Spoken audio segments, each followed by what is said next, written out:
Nós estamos aqui chegando no final do ano, na nossa série Novamente, Nova Vida. E tudo chega no Natal, nós sempre somos lembrados, né, de Jesus, do nascimento. Mas o mais importante nesse momento de Natal é realmente nós entendemos por que Ele veio. Não é? Por que Ele veio? E Jesus não veio para criar uma religião ou estabelecer um novo sistema. Jesus, Ele veio estabelecer uma nova maneira de nos relacionarmos com Deus, que é por meio da filiação. Então, quando Jesus vem, Ele nos dá uma nova perspectiva. Ele nos dá uma perspectiva nova de identidade. Eu quero falar com você hoje sobre isto. Nesses minutos aqui finais, sobre identidade e imaginação. Obrigado, Pai, fala conosco mais uma vez. Nós queremos que Tu conheces cada pessoa que está aqui, porque o Senhor mesmo, antes mesmo de cada um de nós, saímos do ventre da mãe, já nos conhecia. Por isso o Senhor se importa com cada um de nós. Amém. Você, quando era criança, imaginava algumas coisas simplesmente malucas, não? Você imaginava, não? Quantos lembram de imaginar umas coisas totalmente assim, nossa, sem sentido nenhum? A gente, não é verdade? Quando a gente é criança, né?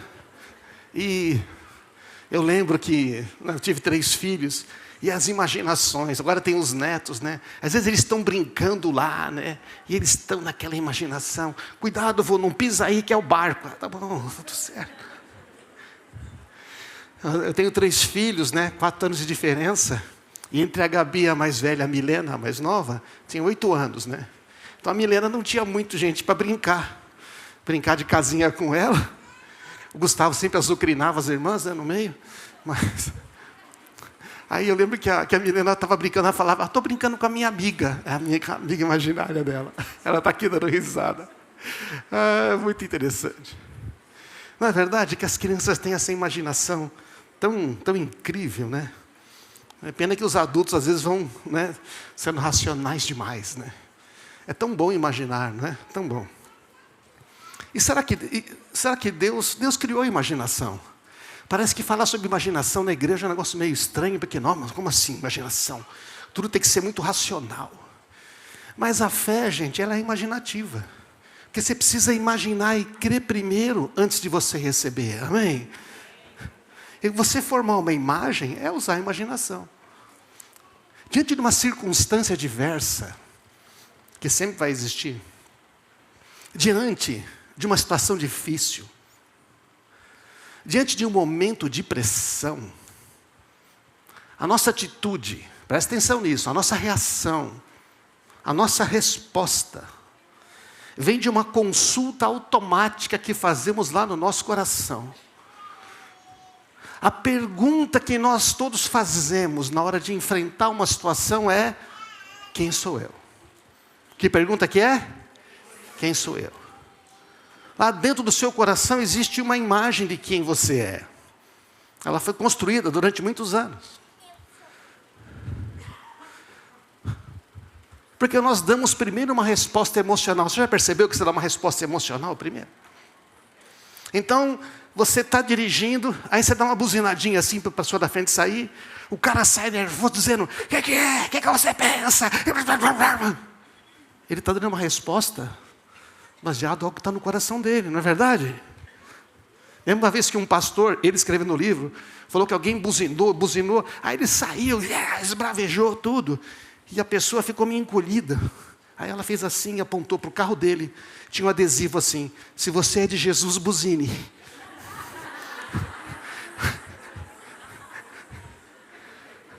Aí Deus falou com ele, tem algo errado no seu coração. Você está dando resposta para quem? Você se sentiu humilhado porque alguém buzinou? Você achou que alguém queria passar à sua frente? Percebe? Nós estamos sempre dando uma resposta a tudo na vida baseada num quem sou eu que está aqui dentro. Então, olha o que diz os textos. Porque como imagina em sua alma, assim ele é. Provérbios 23, 7. Como a gente imagina lá na alma, no coração. nós somos. Você pode pensar muitas coisas, analisar muitas coisas, mas a resposta vai vir do seu coração. Vocês estão aí? Amém? A Bíblia vai falar sobre imaginação em Gênesis 6:5. Infelizmente não é um texto muito positivo, mas é um texto que fala de um princípio. E viu o Senhor que a imaginação, que a maldade do homem se multiplicara sobre a terra, e que toda imaginação dos pensamentos do seu coração era só má continuamente. A outra versão diz assim: o Senhor observou quanto havia aumentado a perversidade dos seres humanos na terra, e viu que todos os seus pensamentos e propósitos eram sempre inteiramente maus. A palavra aqui no hebraico, yetzer, moldura, imagem, desígnio, imaginação. Então, Deus está dizendo, o que eles intentam aqui, o que eles pintam, essa imagem que eles têm, ela é má. Então, o que a Bíblia está dizendo é que, basicamente, ao longo dos anos, estamos pintando uma imagem de quem nós somos no nosso coração. E não é o outro que pinta, somos nós, porque só quem tem acesso ao seu coração é você. Só quem tem acesso ao meu coração sou eu. Por isso a Bíblia diz, de tudo que deve guardar, guarda o seu coração. Estamos pintando esta imagem de quem somos ao longo dos anos, ou de quem não somos. Tem gente que fica muito preocupada de quem não é, eu não sou. Ou está pintando uma imagem de quem gostaria de ser. Está sempre querendo ser uma outra pessoa.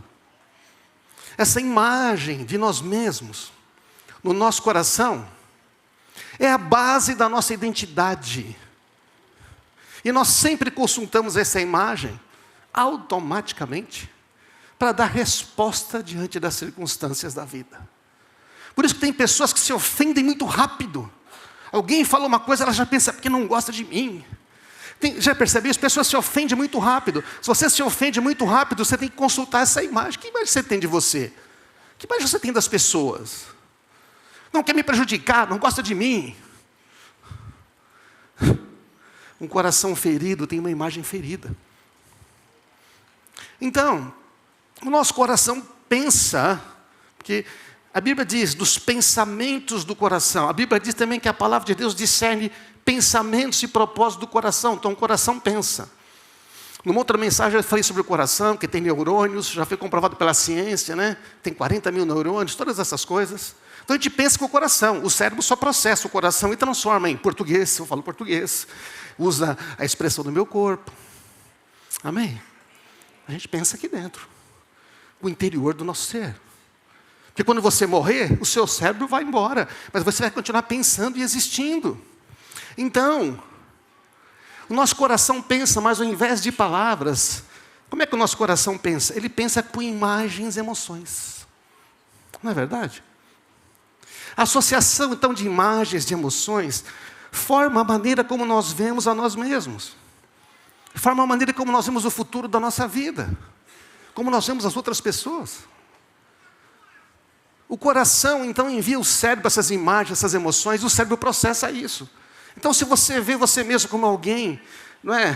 Sempre, sei lá, de maneira negativa, não gosto de viver, minha vida não presta. O seu cérebro fala, ele acha que a vida não presta. O seu cérebro manda uma mensagem para o seu corpo, ele acha que ele não presta. E o corpo fala, a gente não presta. Vocês estão aí, não? Está sempre doente, sempre cansado, está sempre indisposto, está sempre ruim, está sempre com dor. O coração, então, manda para o cérebro, por isso a boca fala do que está cheio o coração. As imagens do coração são comunicadas por meio de palavras, de expressões, de ações. Afetam a saúde do nosso corpo, afetam a nossa saúde mental e também afetam os nossos relacionamentos. Amém? Estão acompanhando aí, irmãos? Porque assim como imagina, assim ele é. Então é uma coisa que está lá no fundo. Você pode até racionalmente achar que não é, mas não interessa. No fundo é o que está no seu coração. Você tem aquela amargura, você tem aquela ideia de que as pessoas não gostam de você, de que você sempre é o último, de que ninguém realmente se importa. Não importa o quanto alguém tente falar que te ama, você não acredita. Você entende, mas não acredita. Porque o seu coração está pintado esse quadro lá. Estão entendendo, gente?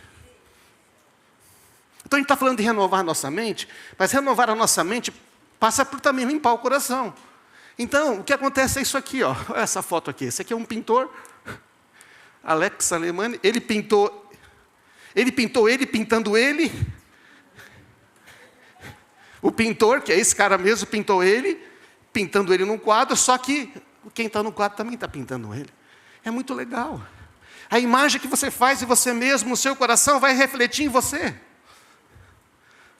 Aquilo que você pintou sobre você, que você aceitou pintarem ali, se você abriu ali a porta do seu coração e deixou o inimigo pintar uma imagem horrível de você, essa imagem agora molda você. Está dando para entender, irmãos? A imaginação está ligada no coração. O coração é uma grande tela de pintura, daquelas gigantes. Já foi no museu que tem aquelas telas gigantes? Né? Aqui em Campos do Jordão tem lá um museu, lá o Palácio... Como chama o palácio? Boa Vista. Lá tem aquela imagem do quadro da Independência, né? Gigante na sala. No coração, então, está pintado quem somos. E pintado por nós mesmos. É você que pintou. Você que pintou. Mas também está pintado lá tudo que cremos sobre muitas coisas. Especialmente a maneira como a gente vê a nós mesmos. Então você pode conhecer versículos bíblicos de cor, você pode até ensinar a Bíblia, mas é a imagem que está no seu coração que governa como você vê as circunstâncias da sua vida. Para renovar a sua mente, não basta então só estudar e aprender a Bíblia, você tem que guardar o coração, tem que permitir que essa verdade limpe o coração. Há imagens, gente, no nosso coração que precisam ser repintadas, de acordo com a palavra de Deus. Mas elas foram pintadas com base em mentiras, em sofisma. Sabe o que é um sofisma? Geralmente é uma mentira religiosa. Parece verdade, contém verdade, mas não é verdade. Pintado por traumas, por medos. Às vezes a imagem que nós temos, isso é importante porque, gente, chega no final do ano, nós estamos pensando no futuro. A imagem que nós temos de nós mesmos foi pintada com as opiniões ou expectativas de outras pessoas. Às vezes a imagem que nós temos é pintada com a vergonha, com o medo, fica aquelas experiências antigas voltando. Às vezes essa imagem está pintada com conceitos humanos que aprendemos neste mundo. Então você tenta viver a sua vida pelos padrões desse mundo. Esse mundo é só transacional, tudo tem um preço e tudo. E você vira uma pessoa que tudo tem que ter uma compensação. É difícil relacionar com você. Dá para fazer negócio com você, relacionar não. Pintados com conceitos religiosos. Esse é o pior. Ideias religiosas. Interpretações equivocadas da Bíblia. Do tipo, Deus está com raiva de você. Se você não fizer isso, Deus não vai fazer aquilo. Então, sabe, quando nós pintamos aqui dentro, é muito forte. E se eu não pintar nada? Não tem como. Você está pintando desde quando você nasceu. Amém? Essas crianças que estão aqui, elas estão pintando um quadro. Elas estão pintando um quadro. Ela olha para os seus pais e estão pintando um quadro. Meus pais brigam, querem separar. Deve ser por minha causa. Quantas crianças se sentindo culpadas porque os pais querem se separar?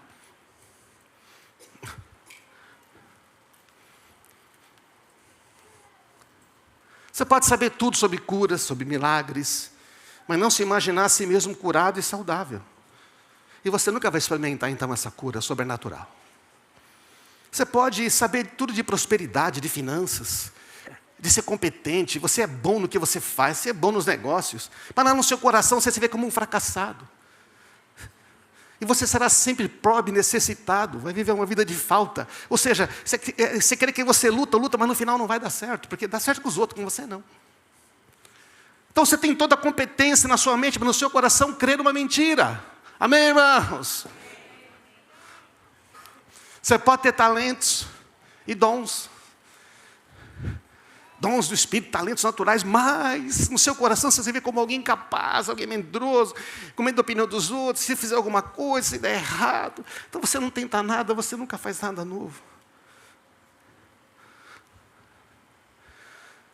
Tudo está conectado, é a maneira como a gente crê no coração. Então, olha o texto de Jesus, em Marcos 11, 22. Jesus, então, tem uma experiência onde ele viu uma figueira que tem folha, mas não tem fruto. Ele fala, pô, você mentiu, ninguém come a fruta de ti, porque a figueira que não tem folha tem fruto. E a figueira seca. Aí os discípulos falam, nossa, Jesus secou a figueira. E Jesus responde, tenham fé em Deus. Eu lhes digo a verdade. Vocês poderão dizer, se vocês tiverem fé, vocês poderão dizer a este monte, levante-se, atire-se no mar, e isso acontecerá. É preciso, no entanto, o que é preciso? Jesus falou, olha, só que tem um detalhe para isso acontecer, hein? É preciso crer que acontecerá e não ter nenhuma dúvida no seu coração, não é na sua mente, não é na sua... Deus é poderoso, Ele pode fazer, mas você não crê que Ele vai fazer por você, não adianta nada. Digo-lhes que se crerem que já receberam qualquer coisa que pedirem em oração, lhes será concedido. Então a sua boca falará sobre você mesmo o que o seu coração acredita sobre você. Você é o que o seu coração pensa que você é. Você tem o que o seu coração acredita que você tem. Então temos uma conclusão chocante, que é esta aqui. O problema não está nas circunstâncias, não está nas outras pessoas, não está nas coisas erradas que fizeram contra mim, não está naquele negócio que aconteceu, não está no governo. O problema não são as circunstâncias difíceis da vida, não são as pessoas complicadas. O problema são as crenças erradas do nosso coração.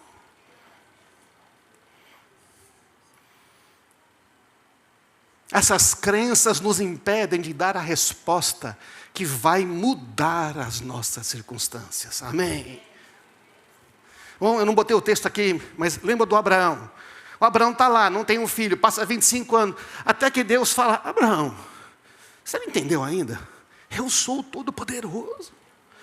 Abraão, sai da sua tenda, olha para o céu, conta as estrelas. Não dá para contar. Assim vai ser a sua descendência, Abraão. Abraão, olha a areia. Conta os grãos. Não dá. Assim serão seus filhos. Aí diz que Abraão creu. Em Romanos 4 vai dizer, Abraão, crendo contra a esperança, mesmo sabendo que tinha 100 anos, que não tinha mais jeito de ser pai, que a sua mulher tinha 90 anos, que não tinha mais ovulação, não tinha mais nada, ele não duvidou da promessa de Deus, mas se fortaleceu na fé, amém? No coração. Então o que aconteceu com a circunstância de Abraão? Ela muda, ele tem um filho. Estão acompanhando aí, gente? Como é que vai ser 2026? Não tão longe, como é que vai ser essa semana? Amanhã, quando você levantar? O quem eu sou é transformado por um encontro com o grande eu sou, amém? A gente precisa ter um encontro real com Jesus. A nossa identidade só é revelada quando encontramos aquele que nos criou. Então eu quero falar com você aqui alguns episódios na Bíblia onde pessoas que tinham um problema com quem eram se encontraram com aquele que é. Porque o nome de Deus, o Yahweh, eu sou, é o Yahweh, é o sopro de vida, é a respiração. Eu sou o que sou, o eterno, aquele que vive, aquele que é. Não é maravilhoso? Quem és tu? Eu sou aquele que é. Eu sou aquele que existe. Eu sou o grande eu sou. Uma clareza da identidade. Então está lá Moisés diante da sarça ardente. E Deus está chamando Moisés para libertar o povo. E Moisés diz o que o tempo todo para Deus? Já leu o texto? Não dá para ler inteiro, mas se você ler, vai dizer, eu não sou eu não sou. E Deus está dizendo, mas eu sou o grande eu sou, e eu vou com você. Então você é. Agora vá, pois eu envio a Faraó, você deve tirar meu povo Israel do Egito, disse Deus. Moisés, porém, disse, Quem sou eu para me apresentar ao faraó? Quem sou eu para tirar o povo Israel do Egito? Resposta de Deus: eu estarei com você, eu sou. Eu sou o que sou. Diga ao povo de Israel: eu sou, me enviou a vocês. E Moisés, lá no final, no capítulo 4, vai dizer: Senhor, por favor, envie qualquer outra pessoa. Gente, olha o problema da identidade. Você não sabe, eu fiquei 40 anos lá no Egito, depois eu matei uma pessoa, fugi, estou 40 anos aqui no deserto, quem que eu sou? Você é quem eu chamei você para ser. Sou eu que digo quem você é. Não são as circunstâncias, não são os fracassos da sua vida, não são os erros que você cometeu, não é o que os outros pensam de você. Você é quem eu digo que você é. Amém, irmãos? Então precisa ter uma experiência pessoal com esse Deus. O Jacó, lembra do Jacó, filho de Isaac? Enganou o irmão, teve que fugir. Lá foi enganado pelo Labão. Ele queria casar com a Raquel, o Labão deu a Lia, depois ele... Mano, foi um negócio de confusão. Ele era pobre, tudo que ele ganhava, o Labão, o tio, tirava dele. Um dia o Jacó falou: quer saber de uma coisa? Eu vou começar a confiar em Deus. Eu creio que Deus é que pode me prosperar. O Jacó então olhava para o que o Labão falou: só se nascer ovelha listrada que é sua. Meu, qual a chance de nascer uma ovelha listrada? Aí ele pegava, ele colocava umas varas de junco assim, olhava para as ovelhas e via as ovelhas listradas. Usava a imaginação. Dizia: eu creio que vai nascer tudo listrado. E só nascia listrado. Ah, não, agora vai ser as pretas. E só nascia preta. Vai ser branca. Vai ser tudo. Porque ele começou a usar, ele começou a pensar no seu coração e crer no que Deus faria. Amém? Mas o Jacó, ele precisava de um encontro com Deus. Jacó, o nome dele chamava enganador, manipulador. Ele era esperto, astuto. Ele vivia fugindo do seu passado. Não conseguia voltar para casa.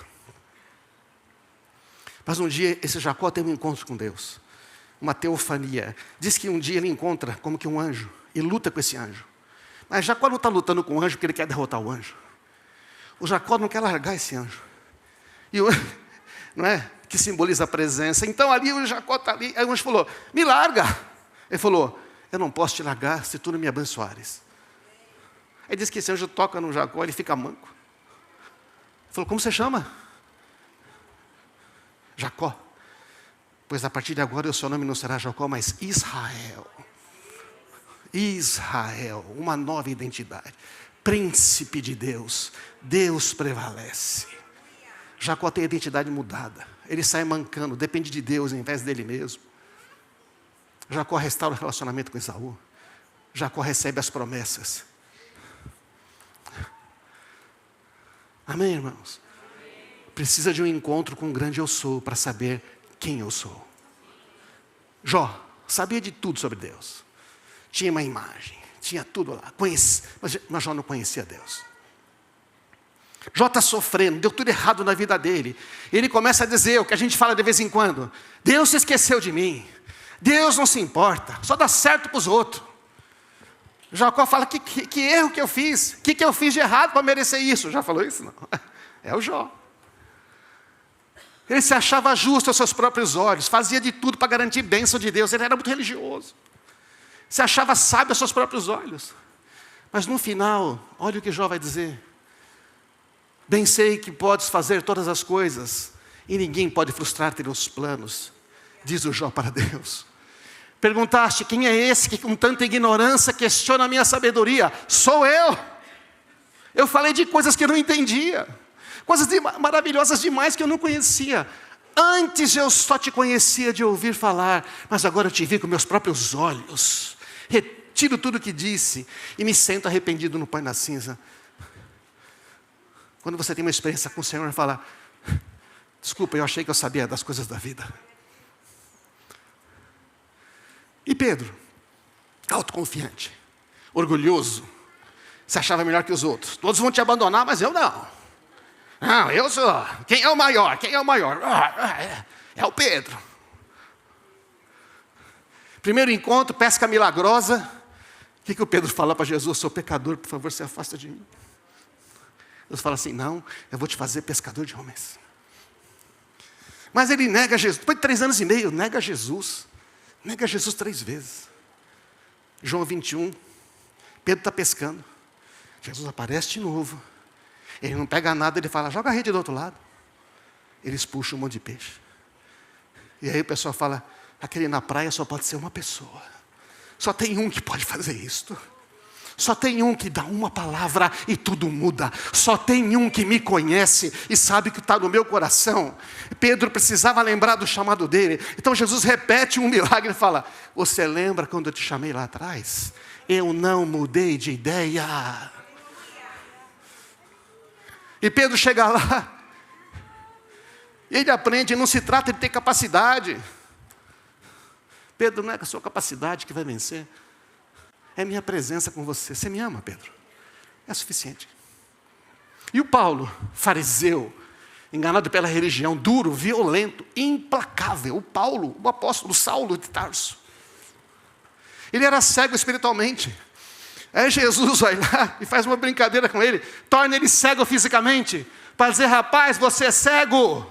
Você não sabe o que você está fazendo. Você acha que está obedecendo a Deus. Você está prejudicando a mim. Está perseguindo a mim. O Paulo fica 3 dias ali cego. Vem o Ananias, ora por ele. Ele é batizado no Espírito Santo. Ele começa a ouvir a voz de Deus. Paulo é libertado da cegueira espiritual e da cegueira física. Ele é cheio do Espírito Santo, é cheio de amor, de fé. Ele escreve tantas cartas. A gente lê tudo que ele escreve. Viveu uma vida que agradou a Deus, que fez a vontade de Deus. E se tornou um mártir ainda. Até o fim. Até o fim. Todos temos uma imagem, gente, de nós mesmos dentro do nosso coração. O encontro com Jesus revela quem somos e revela a nossa atual situação real. Jesus, gente, não muda nosso comportamento, Ele muda o nosso interior, amém? O comportamento é consequência. Ele reconstrói dentro de nós a forma como vemos a nós mesmos. Jesus nos chama não pelo que somos, mas pelo que podemos nos tornar. Diga glória a Deus, amém? Ele está te chamando agora o tempo todo. Ele chama por aquilo que Ele criou você para ser, mas você fala, mas eu não sou. Ele falou, mas você é. Primeiro você precisa crer que você é. Você precisa se ver no seu coração como eu te vejo. Então tudo isso vai acontecer na sua vida. Pare de se ver como uma vítima. Pare de se ver como uma pessoa, a vítima, a que não tem saída, a que sofreu não sei o quê. Não estou desprezando a sua dor. Amém, irmão? Você está entendendo, não? Mas até quando você quer viver com essa dor? Para sempre? Usar essa dor como uma muleta, uma desculpa, fizeram isso comigo, eu sofri aquilo. Deus falou, filho, eu já te libertei na cruz. Você pode ser livre.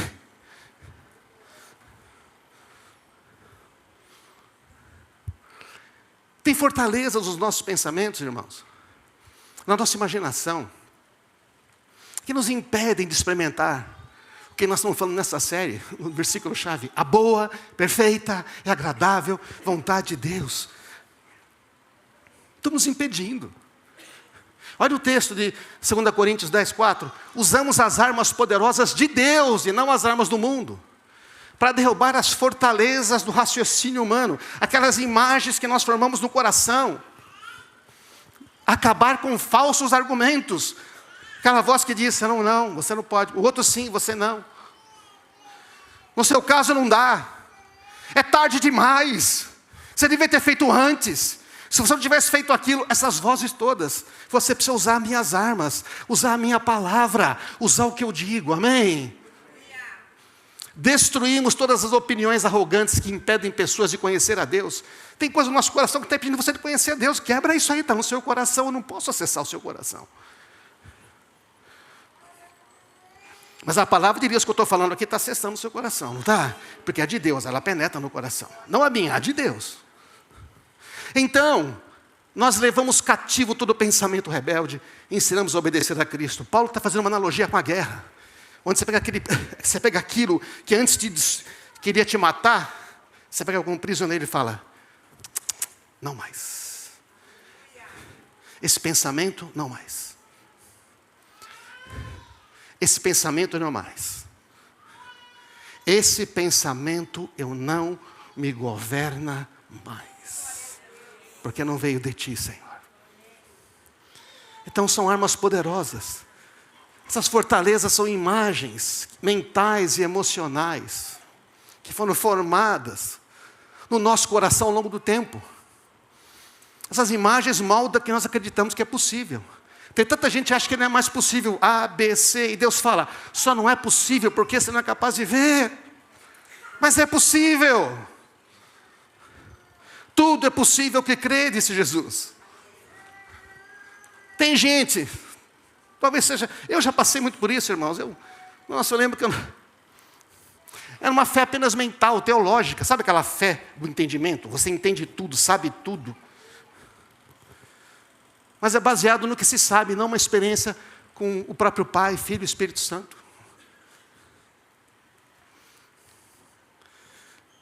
A imaginação do coração às vezes está moldada pela dor, pela rejeição, pelo medo, por experiências ruins. E Deus está dizendo, deixa eu moldar o seu coração. Deixa o meu amor moldar o seu coração. Deixa as minhas palavras limpar essa imagem que está deformada no seu coração. Porque você não é assim. Sua vida não vai ser isto. Pessoas que acreditam que Deus é bom, mas veem a si mesmo como fracassadas, tristes, lutando, mas nunca vencendo. Deus pode curar, libertar, prosperar, mas é com os outros. Estão aí, irmãos? Não, mas você não, aqui na sua raciocínio você entende, mas na verdade o que o seu coração crê é outra coisa. E acaba saindo pela boca. É mais que incredulidade, é uma programação do coração. É uma programação da imaginação e da emoção. É verdade, algumas coisas entraram aí quando você era pequeno, quando você não tinha defesas. Mas agora você não é mais pequeno, agora você conhece a verdade, amém? E eu quero terminar falando como é que Jesus muda a imaginação do coração. Lembra de Jesus e o paralítico? Os amigos trazem um paralítico, abrem um buraco no teto para descer o paralítico, porque na casa não dava para entrar. E aí quando Jesus vê aquele paralítico descendo pelo teto, o que é que Jesus fala? Ele fala, filho, teus pecados estão perdoados. A imagem daquele paralítico é que ele não era um merecedor. Ele era um amaldiçoado. Deus tinha algo contra ele, mas a religião judaica. Pô, por que eu estou assim? Alguma coisa eu fiz de errado. Todo mundo achava, você está assim? Porque você fez errado. Ah, hoje tem cheio de gente aí por aí, sempre criticando. Você está assim, precisa ver o que você fez, né? Porque Deus está te castigando, essas coisas todas. Então, Jesus desceu o paralítico e falou, filho, os seus pecados são perdoados. De amaldiçoado para filho, de culpado para perdoado. Agora você levanta e anda. O paralítico precisava imaginar-se, se ver perdoado e aceito, antes de se ver andando. Ah, o que é mais fácil dizer? Jesus falou, levanta e anda. Amém? Tem certos milagres na sua vida que está esperando mudar uma imagem no seu coração. Só isso. Na hora que mudar isso aqui, já está lá. Você começa a andar, irmão. Jesus muda a imaginação do filho. Sabe o filho pródigo? O filho mais novo, pegou o dinheiro do pai, gastou tudo. Quando ele volta, o que ele fala? Eu já não sou o digno de ser chamado teu filho. E arruma um emprego aí, para não morrer de fome. E o que o pai faz? Não dá, você é meu filho. Você é meu filho, toma aqui o anel, toma aqui a roupa nova, toma aqui o turbante. Ei, vamos fazer um churrasco. Você é meu filho que estava perdido. Toma a sua dignidade de volta, toma a sua herança de volta, toma a sua identidade de volta. É isso que Deus Pai faz, amém, irmãos? Então aquele menino precisava mudar a imagem de quem ele era. Porque senão ele ia ser um escravo o resto da vida. Deus não está esperando para condenar a gente. Não está distante, Ele ama e espera a gente voltar de braços abertos. A mulher com fluxo de sangue, isolada, impura, invisível, ninguém pode ver, rejeitada. Ela toca em Jesus no meio da multidão. Jesus fala, quem encostou em mim? Ela se apresenta. Ele fala, filha. De novo. Vocês acham incrível isso? Filha, tua fé te salvou. E aquela mulher na frente de todos. E agora aquela mulher não é mais imunda, ela não é mais impura. Ela pode conviver de volta na sociedade, ela pode ser abraçada, ela pode fazer tudo o que ela não podia. Porque o encontro com Jesus, o grande eu sou, muda a imagem que nós temos sobre nós mesmos.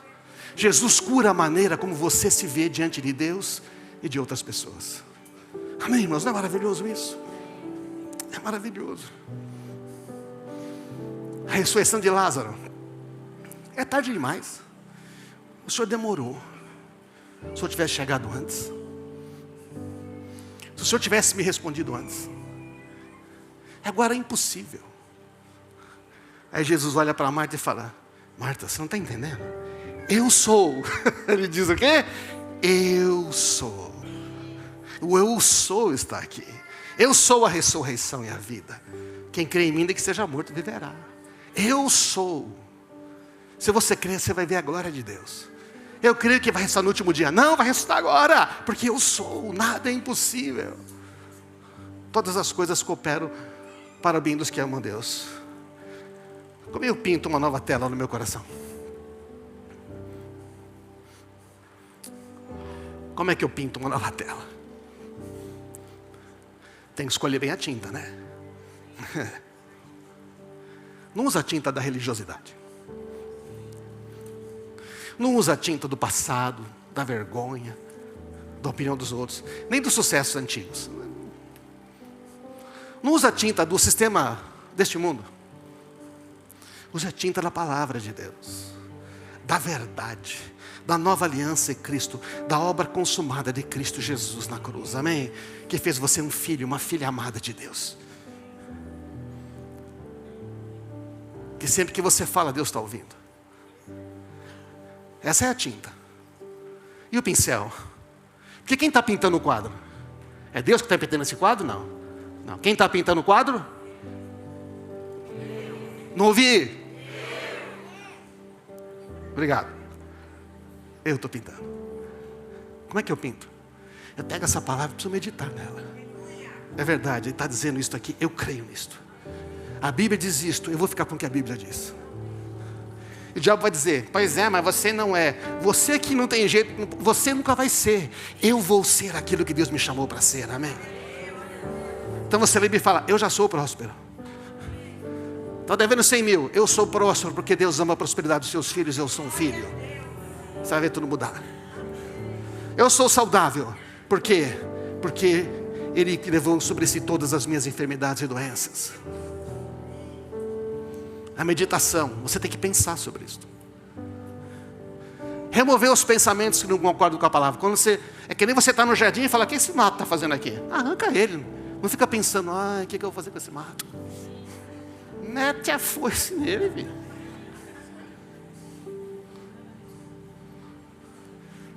Ele é pequenininho, deixa crescer para você ver. Aquelas tiriricas, arranca logo.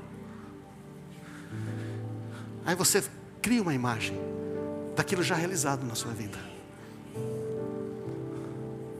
Aí o Senhor fala para você: agora você está se vendo como eu te vejo, amém? Aí você começa a perceber coisas que você não percebia. Você começa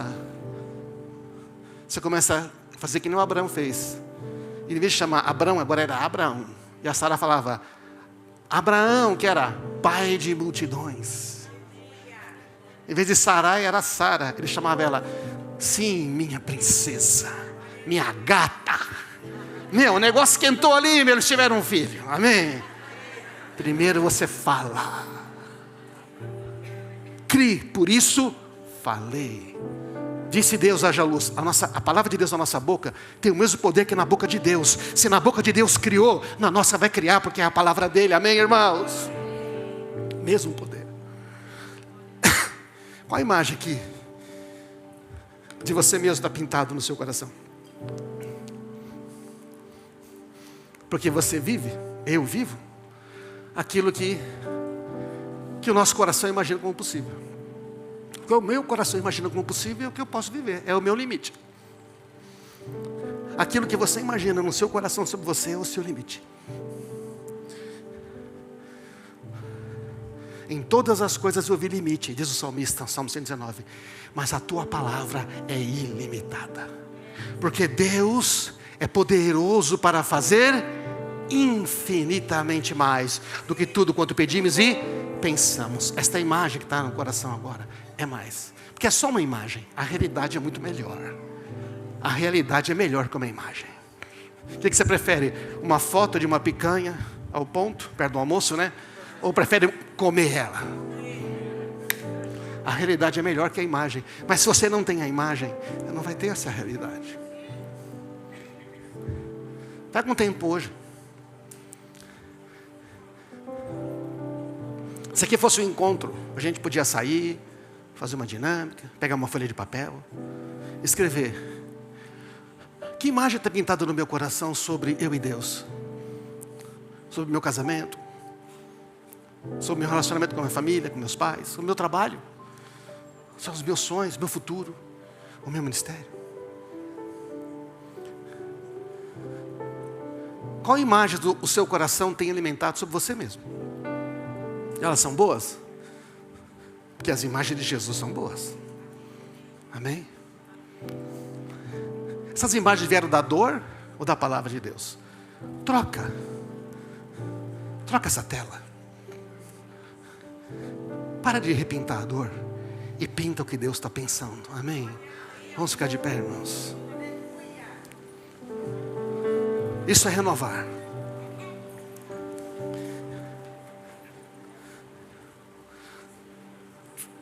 É por isso que não dá para correr muito com Deus. Tem uma época na minha vida que eu acordava fazer devocional e eu queria bater a meta de leitura dos capítulos, mas não adiantava muito. Eu lia a Bíblia, mas não ouvia Deus. Aí eu comecei a pegar a Bíblia e ler, e falar, Senhor, o que é isso aqui? E comecei a ouvir. E Jesus, ele falava muito uma coisa. O que ele falava? Quem tem ouvidos para ouvir? O que ele está dizendo? Se você parar, você vai me ouvir. Você parou aqui 2 horas nesse culto. Depois que eu comecei a falar aqui, você falou, bom, não posso sair agora, fica chato. Você teve que ouvir, amém? Você gastou um tempo. Quero convidar você a ouvir aquele que te ama todos os dias, amém? Não está bravo com você. Talvez ele esteja com saudade de você. Porque talvez faz tempo que você não conversa. Uma pequena conversa. Coloca a mão no coração aí. Vá falando com ele.